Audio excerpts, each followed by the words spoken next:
20. Car le royaume des cieux est semblable à un maître de maison qui sortit dès le matin afin de louer des ouvriers pour sa vigne. Il convint avec eux d'1 denier par jour, et il les envoya à sa vigne. Il sortit vers la 3e heure, et il en vit d'autres qui étaient sur la place, sans rien faire.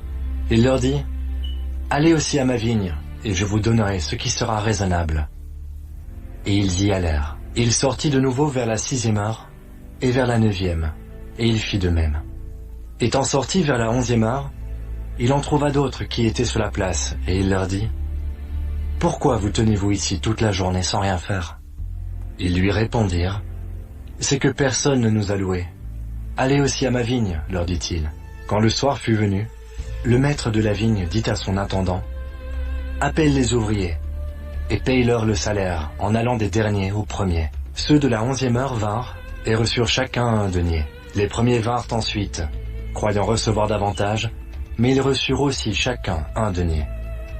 En le recevant, ils murmurèrent contre le maître de la maison, et dirent, « Ces derniers n'ont travaillé qu'1 heure, et tu les traites à l'égal de nous, qui avons supporté la fatigue du jour et la chaleur. » Il répondit à l'un d'eux, « Mon ami, je ne te fais pas tort. N'es-tu pas convenu avec moi d'1 denier? Prends ce qui te revient, et va-t'en.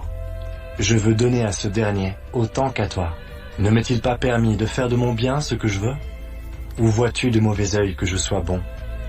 Ainsi les derniers seront les premiers, et les premiers seront les derniers. » Pendant que Jésus montait à Jérusalem, il prit à part les 12 disciples et leur dit en chemin, « Voici, nous montons à Jérusalem, et le Fils de l'homme sera livré aux principaux sacrificateurs et aux scribes. Ils le condamneront à mort, et ils le livreront aux païens pour qu'ils se moquent de lui, le battent de verge et le crucifient, et le 3e jour, il ressuscitera. » Alors la mère des fils de Zébédée s'approcha de Jésus avec ses fils et se prosterna pour lui faire une demande. Il lui dit, « Que veux-tu » Ordonne lui dit-elle, que mes 2 fils que voici soient assis dans ton royaume, l'un à ta droite et l'autre à ta gauche. Vous ne savez ce que vous demandez. Pouvez-vous boire la coupe que je dois boire? Nous le pouvons, dirent-ils.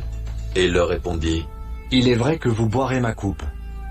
Mais pour ce qui est d'être assis à ma droite et à ma gauche, cela ne dépend pas de moi, et ne sera donné qu'à ceux à qui mon Père l'a réservé. Les 10, ayant entendu cela, furent indignés contre les 2 frères. Jésus les appela et dit, Vous savez que les chefs des nations les tyrannisent, et que les grands les asservissent. Il n'en sera pas de même au milieu de vous. Mais quiconque veut être grand parmi vous, qu'il soit votre serviteur. Et quiconque veut être le premier parmi vous, qu'il soit votre esclave. C'est ainsi que le Fils de l'homme est venu, non pour être servi, mais pour servir et donner sa vie comme la rançon de plusieurs. Lorsqu'ils sortirent de Jéricho, une grande foule suivit Jésus. Et voici 2 aveugles assis au bord du chemin, entendirent que Jésus passait et crièrent, « Aie pitié de nous, Seigneur, fils de David. » La foule les reprenait pour les faire taire, mais ils crièrent plus fort, « Aie pitié de nous, Seigneur, fils de David. » Jésus s'arrêta, les appela et dit, « Que voulez-vous que je vous fasse ?»